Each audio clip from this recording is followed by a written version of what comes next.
Congratulations, you have found the Lambcast, the official podcast of the large association of movie blogs, also known as the Lamb.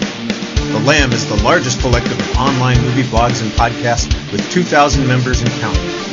Every week on the Lambcast, various members of the Lamb community get together to talk about our favorite subject, movies. So bookmark the Lamb and follow us on social media. Be sure to join us each week to hear a lively discussion of films and movie-related talk from our members. Join the flock at largeassmovieblogs.com.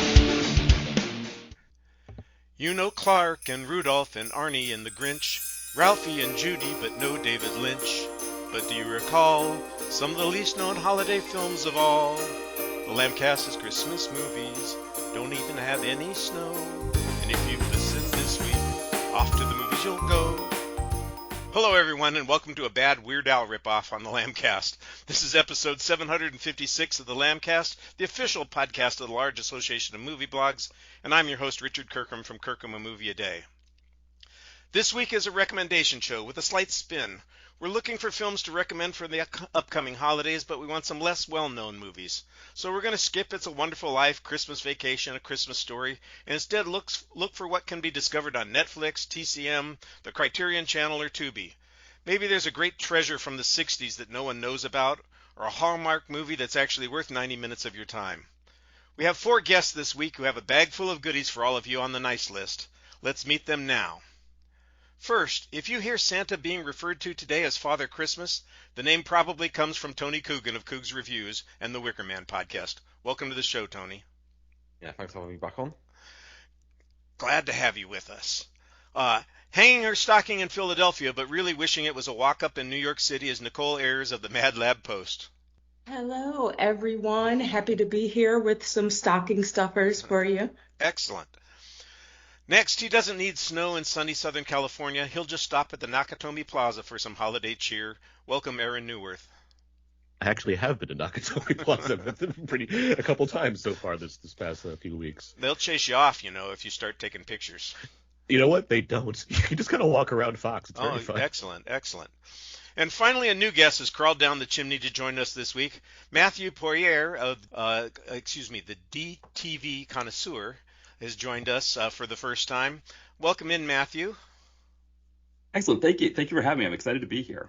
Well, we're glad to have you, and since it's your first time on the Lambcast, could you take a couple minutes to tell us about yourself and your online presence?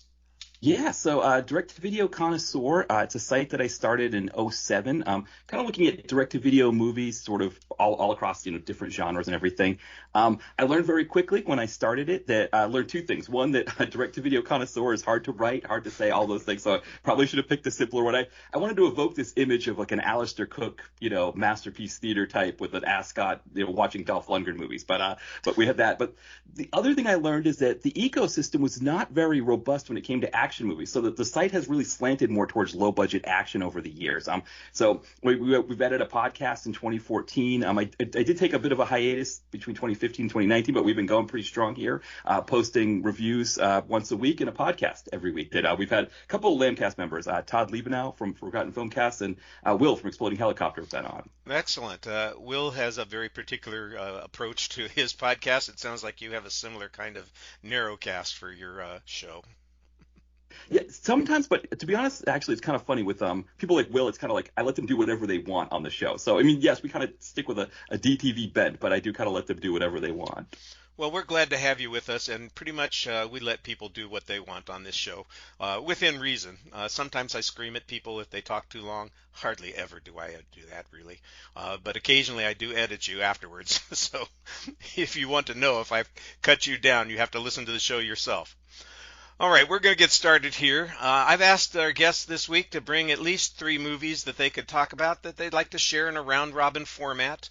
If we have a little bit of overlap, that's not a big deal, but we're asking for something that you can recommend to the listeners of the Lambcast that they might enjoy watching as they're getting ready, ramping up for their holidays. And we're going to start with Nicole this week. Nicole, what have you brought for us first?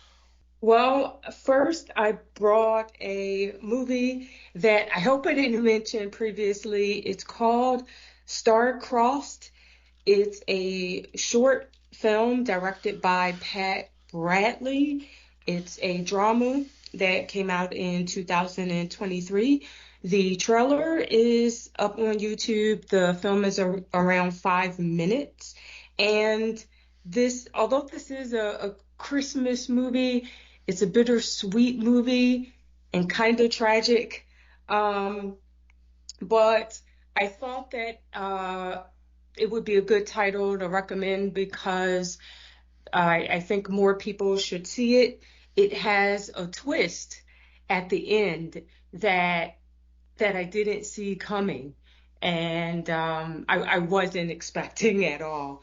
The movie is about a woman who is mourning the loss of her family while battling some inner demons, and she eventually wins the lottery. Now, the movie's set on Christmas 2019.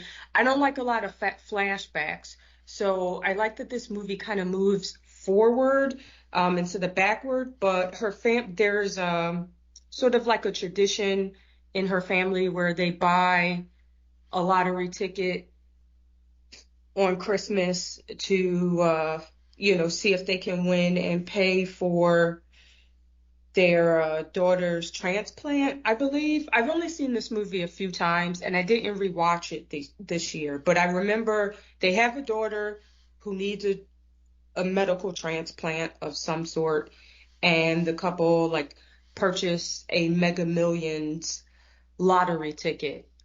Now, I don't play the lottery that often, but I will say I am every now and then. I might buy a ticket or two when there's a big jackpot on the line.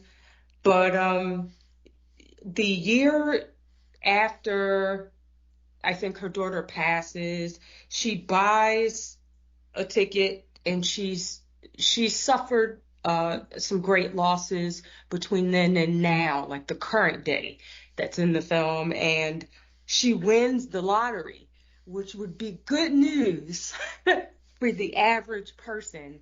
She kind of battles with this win. The story takes a turn. So it's called Star-Crossed. Again, 15 minutes of your time. I thought it would be a good stocking stuffer in between the big films. It played at the Short Film Slam a few years ago, which is a year-round tournament style showcase that helps established and emerging filmmakers showcase their work. For anyone that's interested in watching the full movie, feel free to send me a message via the contact form on the Mad Lab Post blog, and I'll help you participate in the Short Film Slam. Oh, that sounds like an interesting film, short to the point. I thought at first you said 5 minutes, and I thought you were going to be talking about the movie longer than the movie actually was, but you cleared it up. It's 15 minutes, so there's a little bit more time. I was wondering, how can you have flashbacks in a 5-minute video? That's going to be a little weird, but it sounds intriguing, and I'm glad that you brought it with you. This sounds...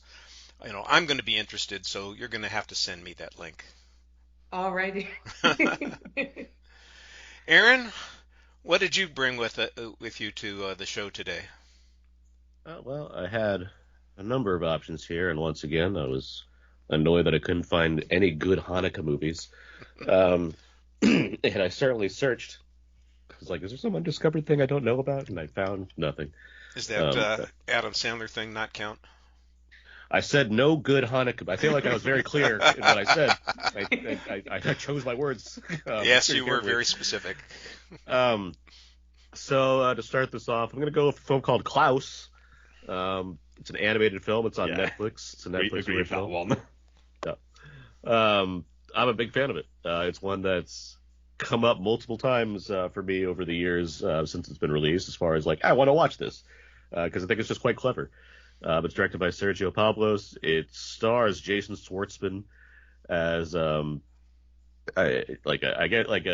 he wants to become a postmaster general. He gets this assignment to go to this crazy far town. Was it Smearenburg? This distant island town where he can establish a post office there. And the film becomes this kind of like backdoor origin story for how the Christmas holiday works, where like J.K. Simmons plays this like beleaguered toy maker, and the two of them kind of work themselves into a position where they establish what the traditions of Christmas are, as far as handing out gifts and doing things a certain way and having lists and all these and making toys. I find it all very clever. I think it's very funny. I think the animation style is unique as far as how it's presented. It's got a number of people in the cast as well, along with Schwartzman and Simmons. You have Rashida Jones, Will Sasso, Norm Macdonald, is like his last role, I believe. Joan Cusack. And I just find it very clever and endearing. When it comes to like Christmas, I mean, there's plenty of givens that we're obviously trying to not talk about today. This is one where, as far as recent films that I feel I want to watch in the same way I watch certain other films during this time of year, this is one where it's actually joined the list, which I can't say about a lot of other Christmas movies of recent years or holiday movies of recent years that, want to be the next big thing, but just haven't really sat that way with me. It's a very accessible film. I think that families could watch it. Adults can enjoy it pretty much. If you want to let your kids watch it by themselves, I don't remember there being anything too objectionable in it, No. except of course that at the early part there's a lot of feuding going on between different elements of the town, and we certainly would. It never rises above anything Looney Tunes appropriate. Yeah. So. We wouldn't want anybody emulating that, but yes, it's not the Hatfield and the McCoys, and it's certainly a better presentation of J.K. Simmons' Santa than Red One. Correct. Tony, what's your first film? So the first one I'm going to go for, and this film nothing really says Christmas more than family dysfunction and political intrigue. So the first one I'm going to go for is The Lion in Winter. I like it. yeah, it's one where it's one I've been like kind of hearing about in the background, or things I've been watching recently, mainly the work of Aaron Sorkin, and it's very obvious this is a big inspiration on Aaron Sorkin's work. And it was one I never really think it's set it early as a Christmas film until actually watching it, seeing it be set during the Christmas celebrations. And if you don't know about it, it's like focused on is it political conflicts between Henry II, Eleanor of Aquitaine, and the heirs of England, King Richard, John, and also Geoffrey. And it's just I think this is one of the tightest scripts I've seen for a political film in just ever. Is all the dialogue just really goes from sends on some parts it's horrible, but and then just the sheer venom between all the cast, and it's really funny all the bits when you have all the heirs hiding behind different curtains, all of them just popping out dramatically from each set of curtains, each different dramatic reveal. It's all just really funny stuff in there. The cast is excellent here. Considering that this was Anthony Hopkins' first film, he does an excellent job here. You got great work from Peter O'Toole and Catherine Hepburn. It's great to see a young Timothy Dalton show up. It's great. It's great to see a young Timothy Dalton show up. Okay, and just surprising, for a film from the 60s, it was a lot gayer than I thought it would be. And nothing wrong with that. I just really appreciated that, and there's all the different sexuality elements of it. But it's just a really great, tight political film. It's somewhere, if I want people to get an understanding of how films set in this older era of history don't have to be really stuffy and boring, this is one that I'd recommend people to watch. A lot of the stuff in the script, you could transplant a lot of the elements of that script into modern day politics, and they would still have the same bite and wit that it had back in the 60s. I always forget that it is set at Christmas time, and that's your justification for including it. Otherwise, I wouldn't have thought of it at all. But I think it does work, and as happens whenever things are going on in the world that sometimes get me a little worked up about politics. I watched The West Wing through and through again, and we just finished one of the seasons, and it did come up that President Bartlett's favorite film is, of course, The Lion in Winter. So there's that Aaron Sorkin connection that you were talking about. Yeah. Although I don't think it gets mentioned as a Christmas film. It's more just an example of keeping your head up in the worst situation. Well, Matthew, this isn't the worst situation for you. This is your first situation. What did you bring us first? Yeah, so my first one, probably this may be the most well-known of the three that I'll be looking at, but it's Santa's Sleigh from 2005. So Bill Goldberg, wrestler from WCW, he plays Santa. And the twist on this is that Santa actually is a demon who lost a bet to an angel 1,000 years ago and had to be nice, good Santa. But now the time period for the bet is off, so now he's on a murderous rampage because he's back to being old bad Santa. And so early in the movie, he kills off Fran Drescher, Chris Kattan. By the way, is Santa's Sleigh spelled S-L-A-Y? It absolutely is. Okay, yeah. I have to make sure. So that's money on the table. If that's it. That. Right, exactly. Yeah, exactly. And one of the kind of the funnier parts of the movie is most of the cast, the director, writer, they're Jewish, and so that's also kind of playing in on some of the humor of the film. There's curling in it. It's kind of a mix of like action and horror. But that's the thing, right? You've got to defeat this. You've got to defeat Bill Goldberg as Santa. The other thing, my friends and I used to watch WCW back in college in the late 90s, and Bill Goldberg's character didn't seem to have a lot of character, as I say. He wasn't very charismatic. So it's kind of funny to see him as this really fun, charismatic baddie here because it's like better than anything he did as a wrestler, I think. So it's another part of the fun here.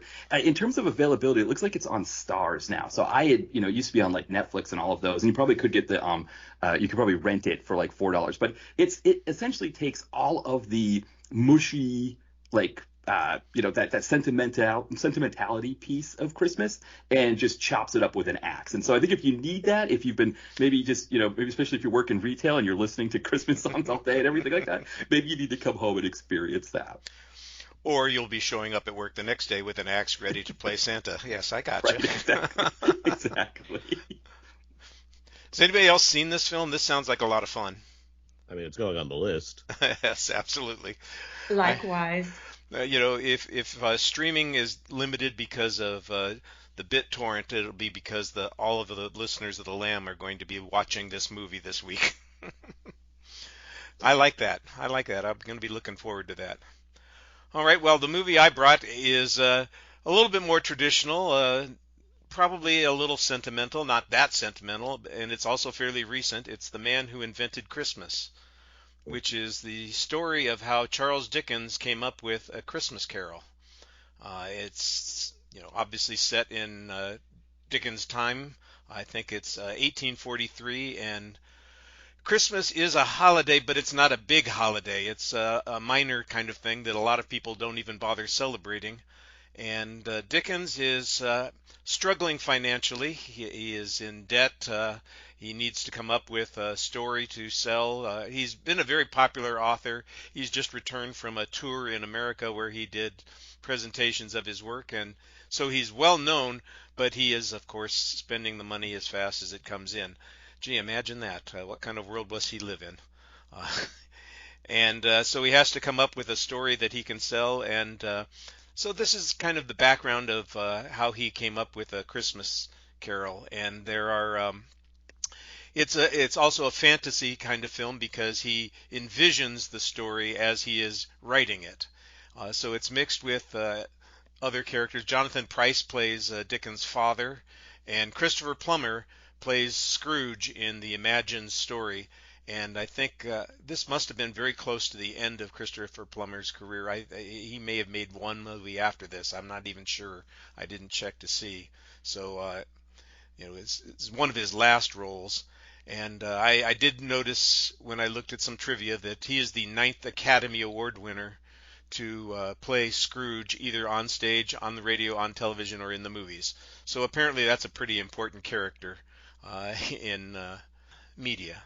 So and Dan Stevens is the star of the film as Charles Dickens. He was fine. It's a nice story. It's interesting. I appreciated its take, and you get that an idea about how Christmas became a bigger holiday as a result of this story, and in particular Dickens' book. Yeah, it's a nice movie. I like this one when I saw it. I'm familiar with the movie. I think I heard of it before, but I haven't yet to see it. So I'm definitely looking forward to finally checking it out. I put it on my Christmas rotation. I create a advent calendar. Basically, it's not really an advent calendar since it's 24 days. Well, I guess that makes it an advent calendar, but it's all the films I'm going to be watching during the holiday season go on the list, and ever since I saw it, it's been on the list. So I've repeated it each year for the last 3 years, and I'll be watching it again this year. Nicole, what are you watching, and what do you want us to watch? I have been watching a film called Not a Match one too many times, and so I think I've seen it enough. But I would recommend those who haven't seen it, if you're into this kind of thing, I think that it's worth at least one viewing.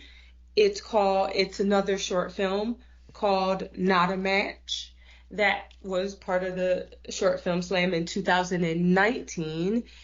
There is an animated excerpt of this short on Facebook, actually, but the longer version is in a live action format. The film's directed by Steve Helgoth. I hope I'm not butchering your last name. Sorry if I am. If he answers, I'll let you know. It's written by Craig Victor. The film is about a lonely gay man who searches for his true love online, only to find that his perfect match comes fully assembled with same-day delivery. Now, this is a comedy, and I think it's worth a watch, if only for the adult onesie that the main character wears. Costuming is key in this particular film, apparently. Festive. But I think it also speaks to this, I don't know. There are articles that have been coming out talking about like this supposed loneliness epidemic that is taking place around the world. And given that a lot of people, it seems that a lot of people have been purchasing like blow-up dolls or robots for either housework or as companions or even to test them out. I think that this short film is kind of relevant given the season and how some people may feel lonely during the holidays between Thanksgiving and Christmas, whether they're lonely because they're far away from their families or they're lonely because they don't have companionship or they don't have friends or something like that.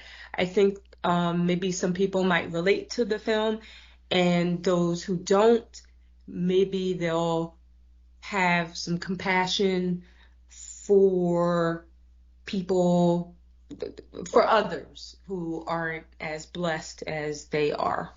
Maybe. I don't know. I will say for myself, sometimes late at night, luckily this hasn't happened recently, but like during the summer this year, I found myself up, unable to sleep, and I started asking ChatGPT questions about my life. Like, hey, I have this dilemma. How do I solve this problem? Instead of calling my friends, at 2:30 a.m. So this is an AI romance at Christmas time. Nice. If AI came with the 3D printer, yes. I gotcha. It sounds interesting. And you said it's on the Short Film Slam site? Yes, it was in the Short Film Slam a few years ago, and there's an animated excerpt. I wouldn't call it a trailer up on Facebook, but anyone who is interested in watching Not a Match, again, feel free to message. Go visit the madlabpost.com, send a message through that contact form, and you'll be all set. Nicole will hook you up. Good deal. Aaron, after Klaus, what are you watching? Yeah, so I had a number of directions I could go with this, and so I was just thinking, well, when people ask me, Aaron, you're black and Jewish, what do you like after Christmas? I think zombies. Zombies is generally what I say. So I'm going to go with Anna and the Apocalypse. I'm sure this is a film that's come up at some point before with you guys. This is a wonderful zombie Christmas musical. What else would it be? It's about a high school woman, Anna, who lives in a town in Scotland. They're about to finish school for the holidays, and guess what? Zombie apocalypse breaks out. But there's plenty of things that go with the trappings of a musical. There's established characters and stakes and relationships and what have you. The film is quite funny in how it's presenting the idea of a zombie apocalypse and a musical and a Christmas film all at the same time. What I very much appreciate is how the stakes feel quite real. Like, despite the ridiculousness of the fact that this is a zombie Christmas musical, there are deaths that occur that you don't want to see happen. There are people that are, that you lose throughout this story. There's other people that you might have certain expectations for that make different kinds of turns to kind of, not necessarily subvert, but certainly go another direction to kind of change up how you might expect things to happen. Yeah, you don't get the Hollywood ending.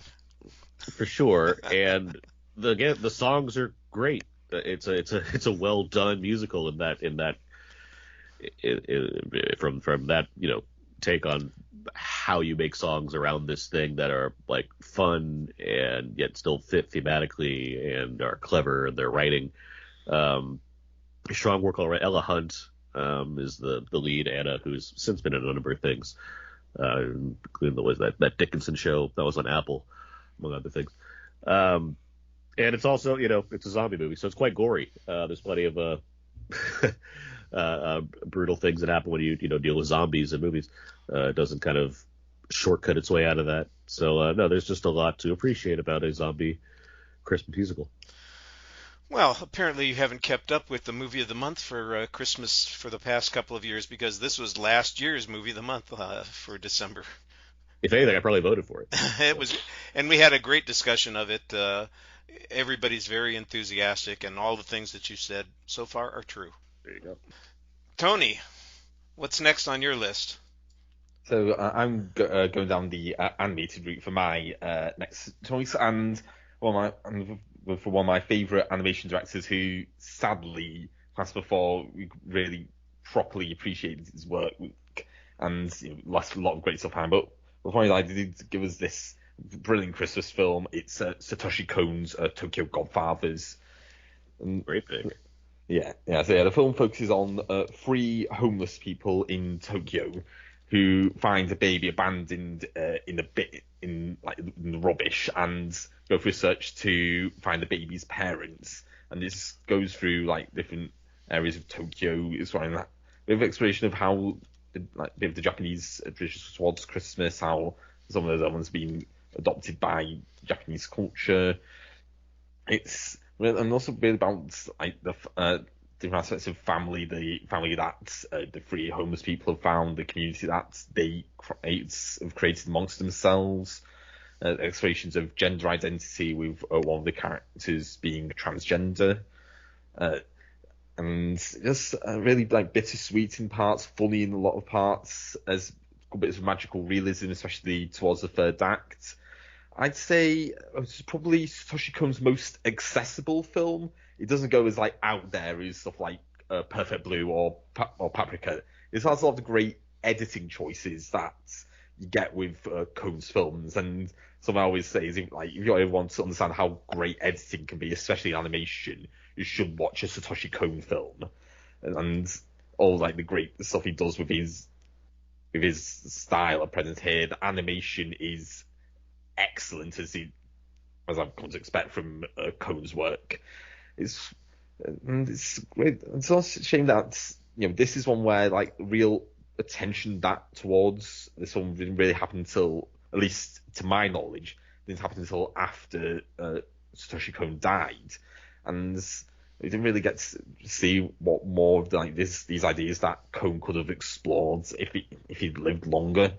And yeah, it's something I really think that this one I've seen getting more and more attention recently as people start to understand it as a great Christmas film.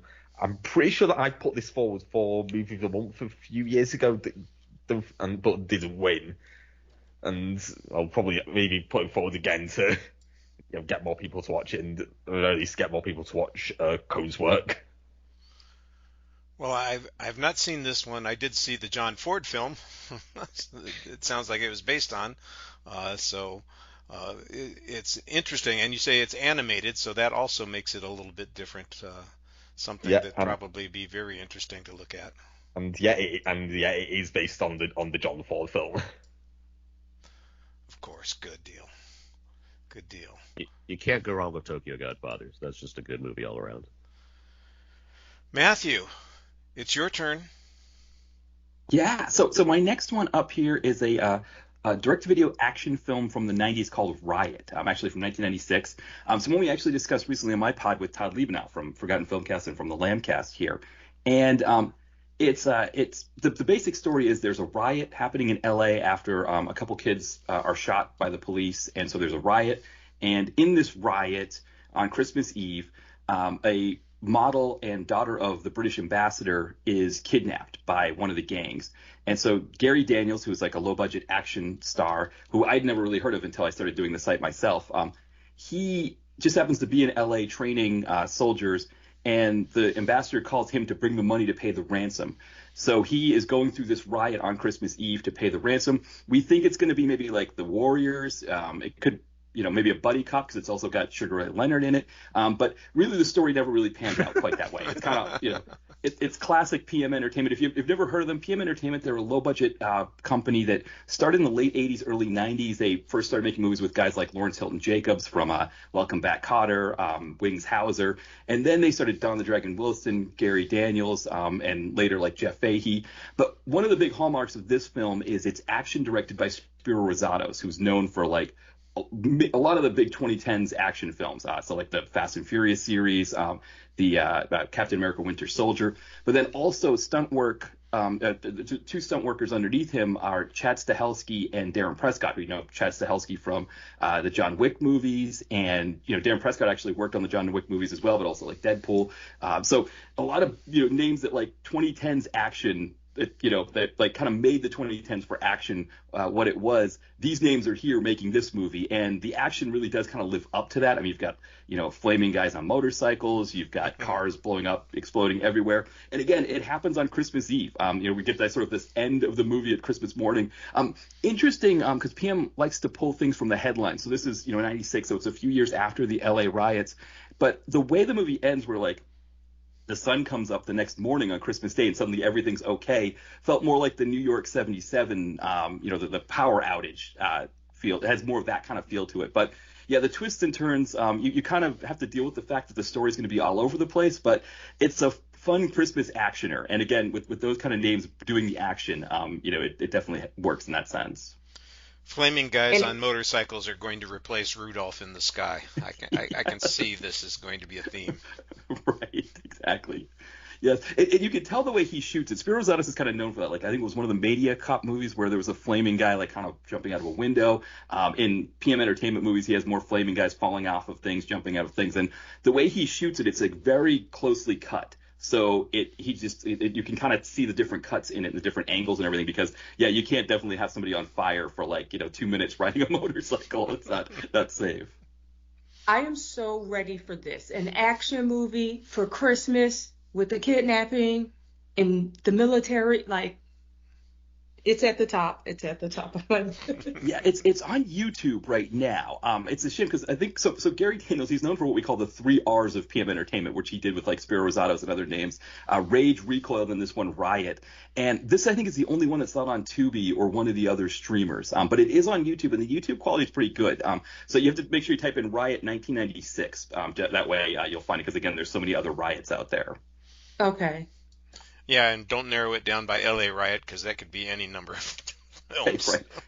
Yeah, I think they intersperse footage from the LA riots, and then they, have like a sound set where I guess they just load up all those stunt guys because this movie is filled with stunt guys. They load up all the stunt guys and have them act like they're rioters, and just kind of shoot different random shots of them. Yeah, this is what like film where I feel like the best way to watch it is on a slightly dodgy quality VHS tape. Yes, it definitely lives up to that. I mean, it's got Sugar Ray Leonard as well. So if you're, grew up in the 70s, and of course me I'm originally from New England, live in Philly now, but being from New England before, we think Sugar Ray Leonard, that Marvin Hagler was robbed in the fight with Sugar Ray Leonard. So I slightly look at that with a jaundiced eye, but I can kind of manage it watching the film. Wait, you're in Philly? Yes, I live in South Philly. Yeah, so I've been having yeah, exactly. So I'm in Philly. Nice. Small world, like I said. Exactly. Yes. That's awesome. Yeah, I'm deep south, Oregon Ave. I work in South Philly. Nice. Well, Nice. you guys will have to connect and go to the Short Film Slam Fest because we've got places to go and things to do. All right. Well, my next entry is a fairly recent one. It's from, I think it's 2000 or 2021. It's 8-Bit Christmas, which is basically Okay. a kind of a remake, not a remake, a reimagining. It's a variation. That's a better way of describing it. It's a variation of the same story in A Christmas Story.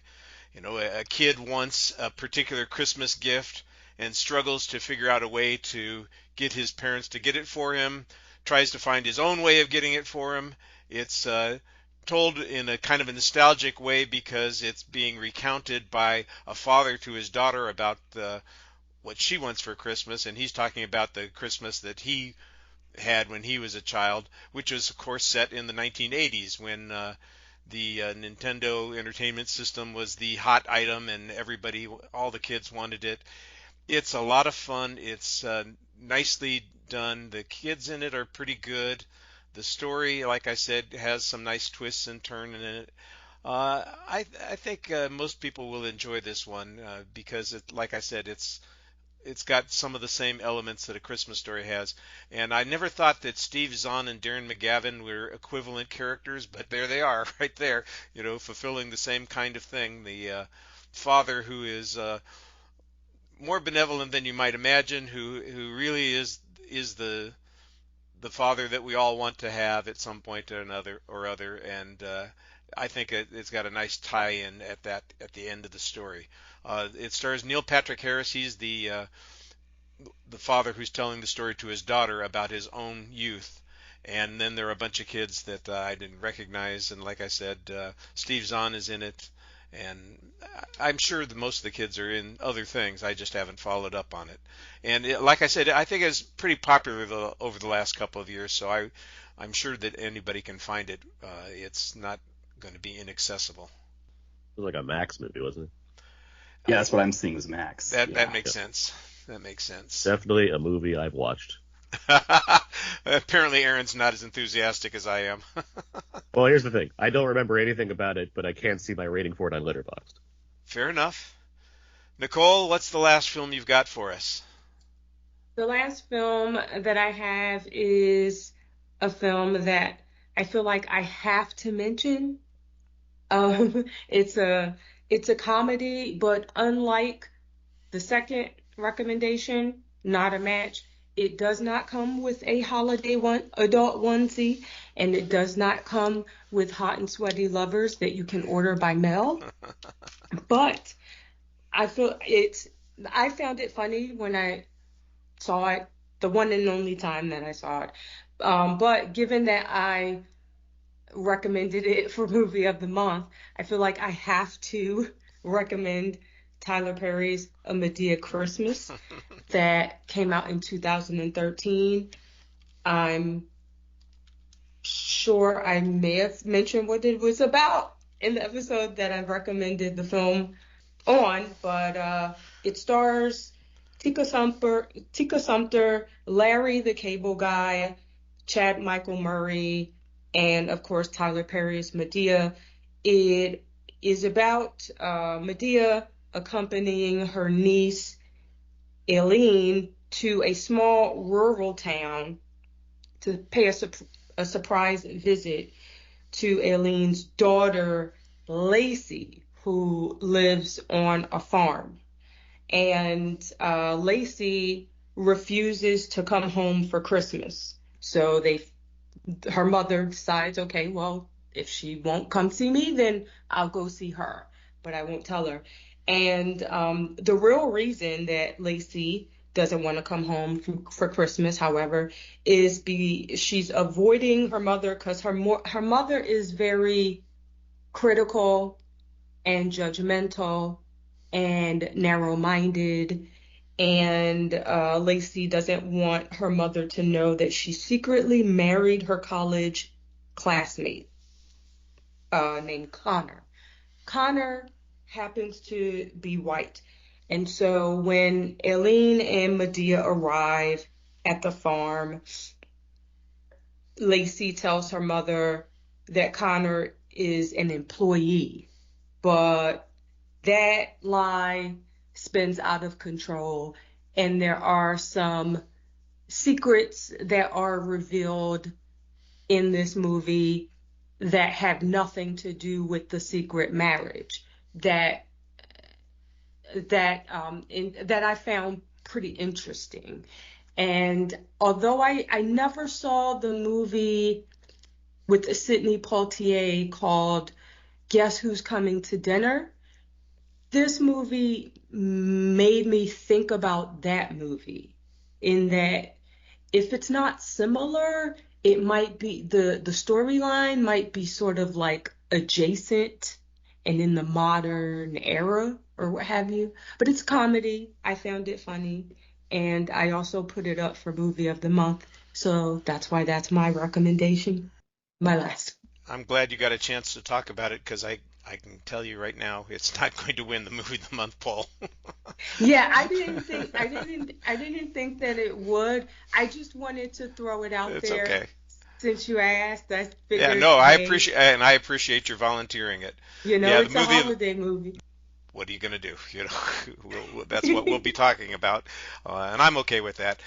By the way, let me take time to apologize to anybody who went to the site and got redirected to some porn site, because apparently we've been hacked on the Lamb, and Oh no. some people are ending up at a malicious porn site when they click on the link to vote for Movie of the Month. Aaron, that doesn't Wow. mean go back and vote again. Well, that would explain why I didn't get redirected to a porn site, but I got redirected to other places. Like, what's going on here? I was trying to vote, but There's now I understand. Something weird is going on. I tried to fix it. I thought I had, but 2 or 3 people contacted me yesterday and said, nope, there's something weird going on here. So I'm going to Well, have to if get it on it. helps, I never got redirected. I voted when you first put the poll up, like that day or like within around that time.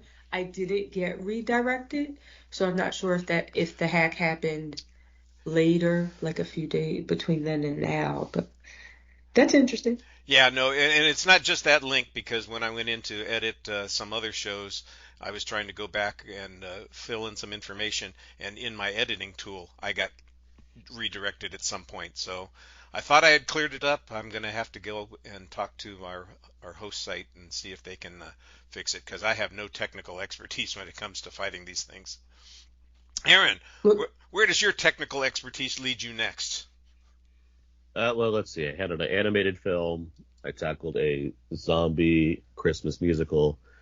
I think if on your bingo card you had transgender sex worker Christmas comedy next, you'd be correct. Because of Sean Baker's Tangerine, it's a 2015 film. It's focused on 2 transgender sex workers, one of which has just got out of jail. She finds out that her pimp/boyfriend is cheating on her, so she goes on a cross-city trek around LA to deal with the situation. As mentioned, the film is set on it's set on Christmas Eve. It's from Sean Baker, who specialized in making films, not always, but generally about sex workers and marginalized groups, and kind of making their experiences more grounded and relatable to people that might not be familiar with, the lives of sex workers, let alone transgender people. The film was notably shot on iPhone 5S, I believe, from back in when it was originally made. And it, granted, there's like special lenses or what have you to kind of give it a certain look, but it looks wonderful just watching the way that they shoot LA and the way it uses the environment, especially when as it becomes more and more close to nighttime, and you see the film's called Tangerine for a reason. It has a very interesting glow when it gets to kind of its sunset period.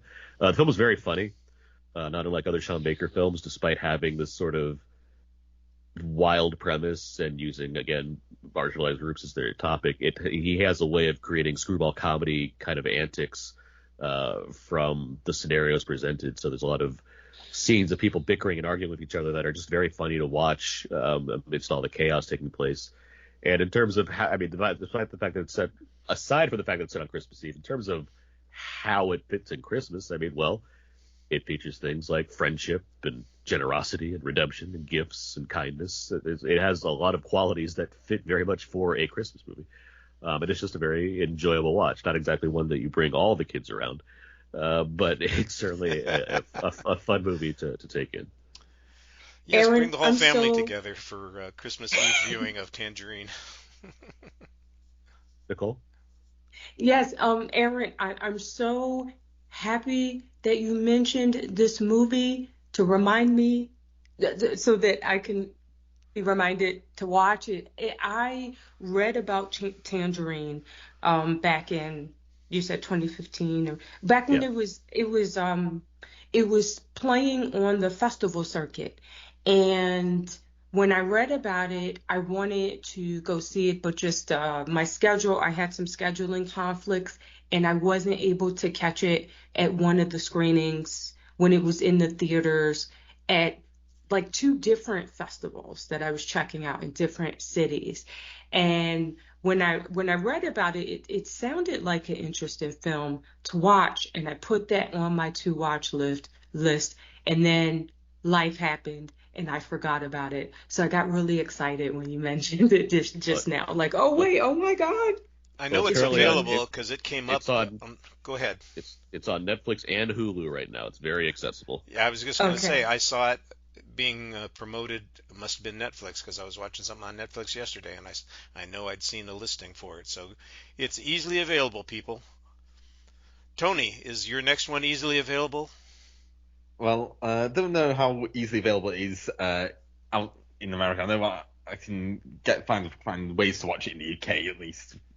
At least get a physical copy of it. And I'm going back to an area of history where sort of pretty horrific events, but with one like shining, pretty heartwarming example of some of the good that can be seen in horrible situations. So the film last one to talk about is Joyeux Noël, which is a film about the Christmas Day truce in 1914 during World War I. And it's just one of those events that you can't, especially how like warfare has changed, even during World War I, especially like as it's gone on now, you can't really see something like this happening nowadays. And so the film's focused on area of Scottish, French, and German trenches during the war, and just shows all the different forces finding common ground with each other and finding connections with each other during the Christmas Day truce. I see, it was really like great scene which starts it with like a German opera singer singing Silent Night and Arrested Fidelis, and I hope I've announced that the second one correctly. And then what the priest of the Scottish trenches, who's acts as a stretcher bearer, accompanies him on the bagpipes.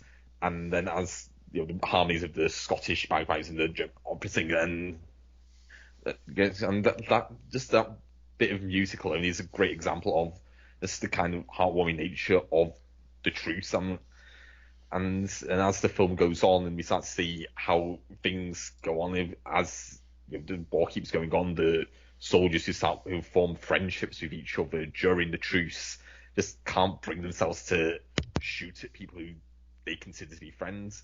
But I think what also works well about the film is that it isn't this completely optimistic thing, like saying, "Oh, this is all things that happened because of the end of the war." It shows like the political realities of what happens when the higher ups in each different military found out about it, and we see a more high-ranking member of the British clergy, who's played by Ian Richardson in one of his last performances.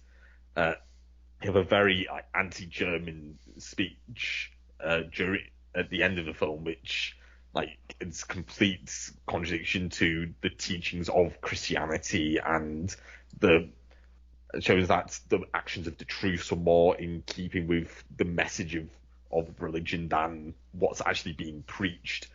And we also see that there are some soldiers who don't find themselves moved or connected to the truce, people who've lost friends or family over the recent past, and they can't bring themselves to properly find that common ground, find that connection. And it's that real sense of nuance and playing a bit more realistically rather than having this be this completely optimistic, overly sentimental film that really makes this stand out as a war film. It's shows the best of humanity in this horrific war, but also how it doesn't stop a war. It plays it realistically. I'm not sure how accurate it is to the events of the truce, and probably how, given how it's fairly spontaneous action across multiple trenches during the war, it's probably never got a proper 100% account of exactly how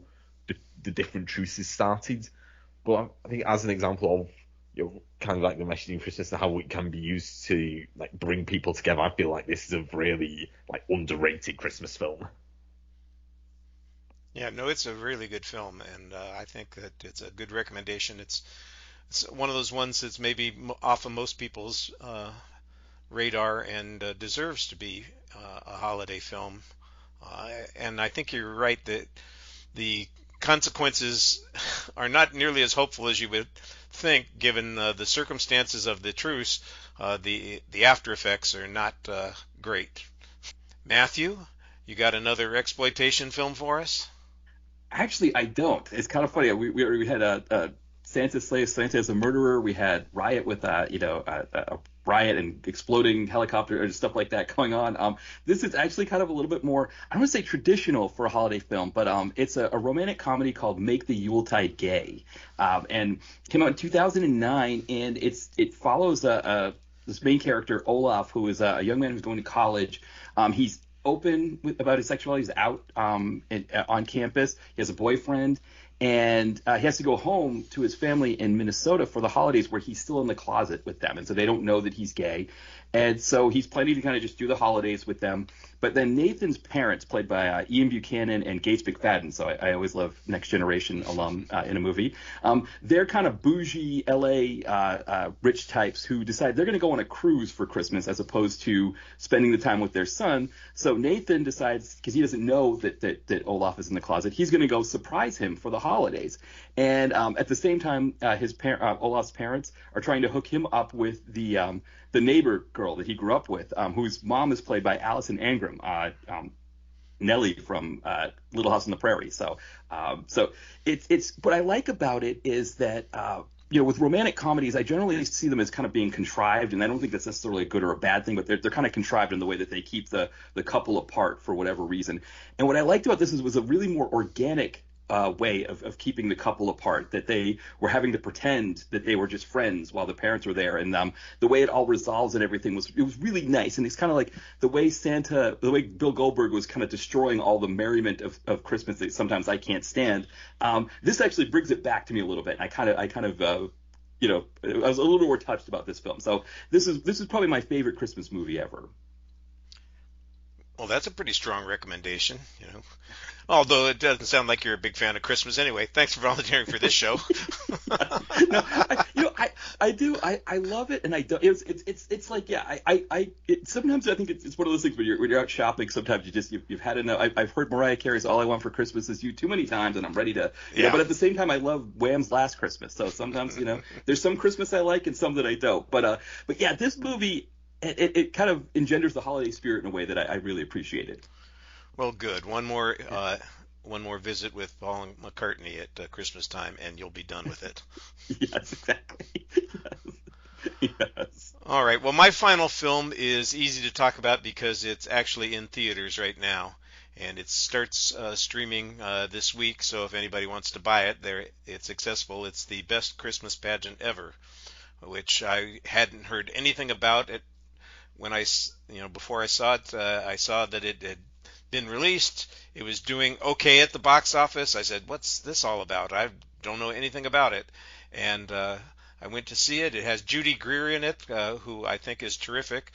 She's never been a star, but she's a very accomplished character actor, and she's been in a ton of stuff, and I've enjoyed her. I'm a big fan of the Archer animated TV series because I'm a James Bond guy, and so why not have an animated James Bond who's a smartass? But she does one of the voices on Archer and has been doing that for 10 years. So I said, I'm going to give this a shot.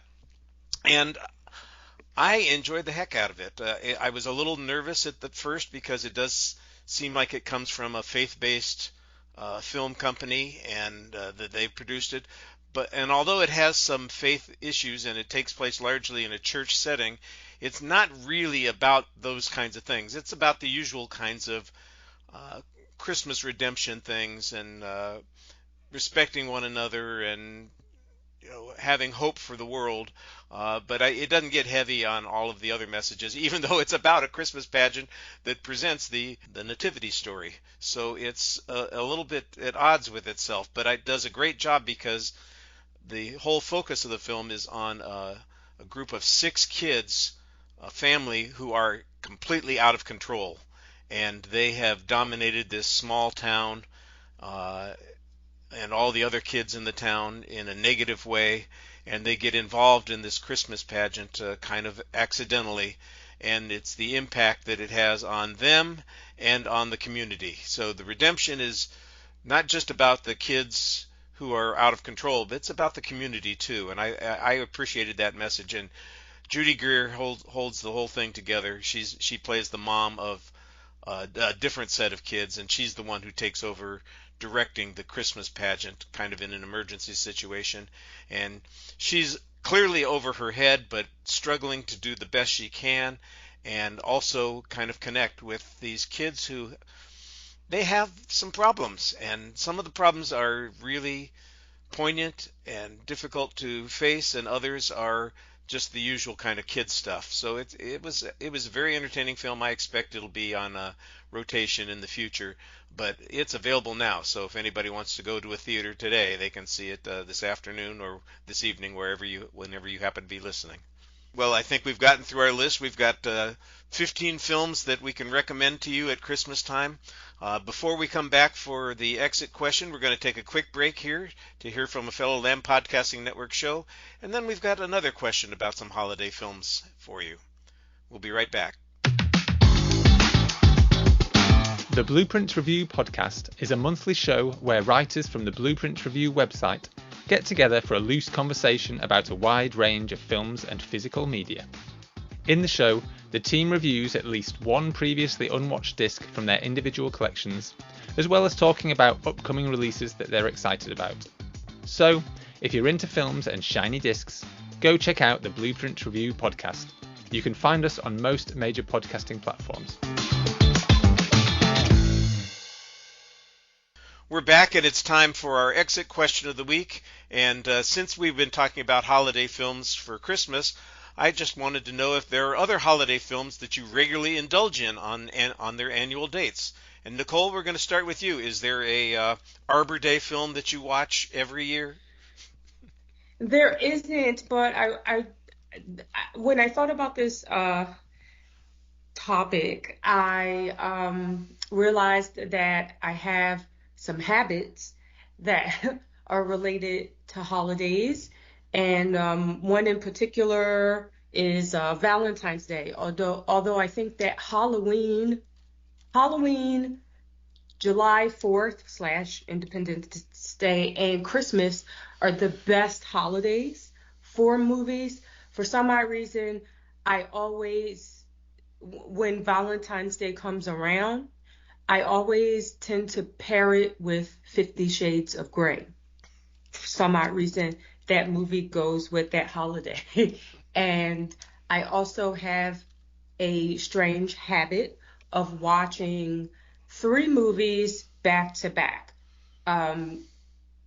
Blue Valentine, which is one of my favorite movies ever, with Ryan Gosling and I think Michelle Williams. It's like the best anti-love story for me. So I watch Blue Valentine, Revolutionary Road, and The General's Daughter back to back. Non-stop comedy.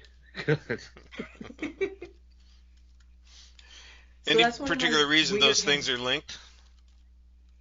What'd you say, Richard? Is there any particular reason that Revolutionary Road, The General's Daughter, and Blue Valentine are linked? I have no idea. I don't know. I feel like when I think about Blue Valentine, and it's like a love story in reverse, sort of, where things kind of they don't like run off into the sunset. And Revolutionary Road sort of plays like that for me, in that like everything starts off great, they all have these grand plans. I'm not married, so maybe that is the picture of marriage, but things just go sideways, like over time.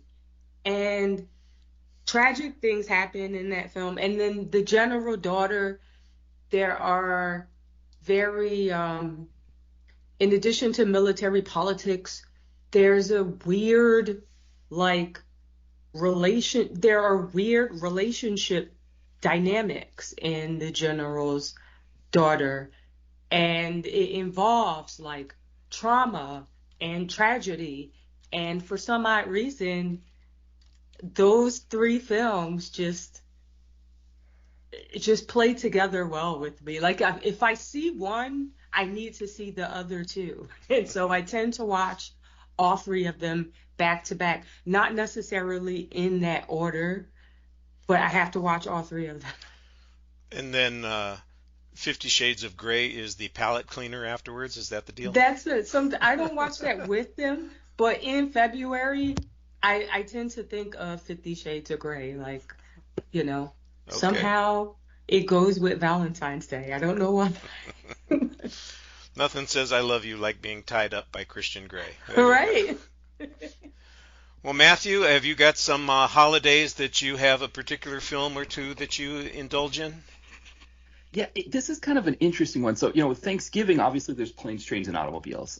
So there's that one there. But also, my wife and I, we tend to do this is something that was a tradition of hers before we were a couple. She likes to do the Christmas Story kind of on TBS, the 24-hour. Right. And we usually watch it a few times, even though Letterboxd only lets you log a movie once per day. So you can't log it 4 or 5 times if I've seen it that many. But because of that, Christmas tends to be locked up. And one of our traditions was watching A Very Brady Christmas, either on Thanksgiving or Black Friday.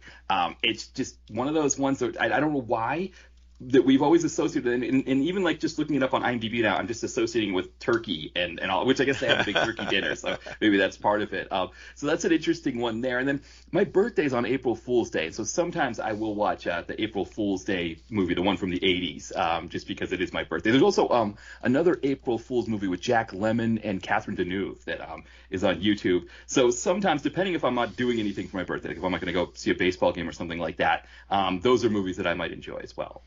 Comedy all-stars Jack Lemmon and Catherine Deneuve. Yes, it's also got not Joey Bishop, Peter Lawford is in it, and also Harvey Korman makes a brief appearance. It might still be on YouTube. It's a very interesting movie, but it's a fun one for sure. I don't think I know this at all. That sounds like it's interesting. Yeah. You know, the one from the 80s I know. That's a slasher film, right? Yes, Okay. exactly. All right. Yeah, it's the April Fools is the Jack Lemmon one. So that's Okay. that's probably why you might have missed it. That's Yeah, it. I gotcha. Yeah. Aaron, what's your do you have something for Veterans Day? Is there a Columbus Day, Indigenous Peoples Day movie that you have to indulge in? Where are we going with this? I have a few things that I do. Thanksgiving, I've established Fantastic Mr. Fox is my official Thanksgiving movie. And Wes Anderson in general, I think fall and autumnal type things are just so fitting for his movies. So I tend to watch. If I put one on, I tend to watch others as well. Like I watched The Royal Tenenbaums last week as well. So when it comes to some other days, Martin Luther King Day, I not that I need an excuse to watch a black movie, but I'll put on something like Friday or even Malcolm X because I want to, because it's a good excuse to be like, yeah, let me just put on this thing that's easy to watch and makes me feel things. For Juneteenth, there's actually a movie called Juneteenth now, which is like, oh, this is just a nice movie that I'm happy to watch also, which I quite like. It stars Nicole Ayers. And for Passover, I now watch Uncut Gems because that's the kind of stress I want in my life during Passover. Uncut Gems, Passover movie. It's a Passover movie. There you go. They have a Seder and everything. What's the Purim movie that Christopher Guest did? They talk about, I don't know, coming home for Purim. I'm trying to remember. Fair consideration. There it is. That's it. Yeah. So there's another annual one that you could watch with your background. Uh-huh. Yeah, mine are not too different. They're going to be much more straightforward than everybody else here. Tony, are there some holidays in Great Britain that deserve a special movie? Well, I think knowing the podcast I do, you can probably guess what my answer is going to be for this one. And that's obviously for me May Day, and it's been a tradition for years. So I started it. I watched The Wicker Man on May Day. Nice. And yeah, that's really the only real holiday tradition that I have. Well, it's good to have a holiday tradition. Besides, I know that every other holiday in Great Britain, they just run a James Bond film, so you'll be watching something there. Well, it's either James Bond film or The Great Escape. There you are. Yeah. Yeah, The Great Escape is typically a Independence Day movie at the house here, but the most obvious example is Jaws. I watch Jaws 3 or 4 times a year, but one of those times is, of course, for Independence Day. I also like The Way Back as a holiday film. I'm not sure. It's a summer type film, and I just associate it with the Independence Day holiday, so I'm going to include that one from a few years ago. Thanksgiving, I've added Thanksgiving to my holiday watching. I enjoyed the heck out of that movie last year, and I watched it again this year, and it's perfectly ridiculous, over-the-top violence. I like it. Nothing says enjoy your Thanksgiving like watching people be murdered by a pilgrim. It's very entertaining. At Easter time, I've got to have a musical, so we do Jesus Christ Superstar. I saw Jesus Christ Superstar when it opened in 1973, and it's been almost an annual reoccurrence since then, so I might as well keep that up. It's hard to step away from a habit once you've established it. And New Year's, When Harry Met Sally is about the only New Year's movie that I can think of that I would spend any extra time on. So, anybody have any other recommendations that you can think of before we wrap it up here? I mean, Independence Day and Independence Day seems pretty fitting. For holiday, a Christmas dinner. I mentioned this in a Lambcast episode a few years back. It's a short film. A Christmas dinner. Yeah, it's called A Christmas Dinner. It's about a family's nutcracker dinner that goes horribly left when an evil narrator reveals all of their darkest secrets. Oh, well, nothing says Christmas like dark secrets coming out. I like that. Well, we don't have any more dark secrets for you this week. We're going to give people a chance here to talk about their sites and make sure that if there's something that you should see or listen to that we haven't had a chance to talk about on the show today, that you make sure to visit the sites and talk about those things. So, Aaron, let's start with you. What have you got to share with people on any of your sites? Well, everything I do ends up on my personal Substack page, thecodeseek.substack.com. So all my movie reviews are there. My movie reviews can be found at We Live Entertainment. And yeah, everything that's coming out right now, I will be or have reviewed. I have Criterion reviews over at wisetheblue.com. I just wrote about Seven Samurai and Godzilla. That came out on 4K Criterion, which I'm very happy to have gotten and was able to write about. And out now there today, of course, the podcast I host with my friend Abe. We talk about weekly movie releases, and again, it's award season, so there's plenty of things coming out. We have plenty of episodes covering everything that's coming into play, and about all the socials at Aaron's PS4.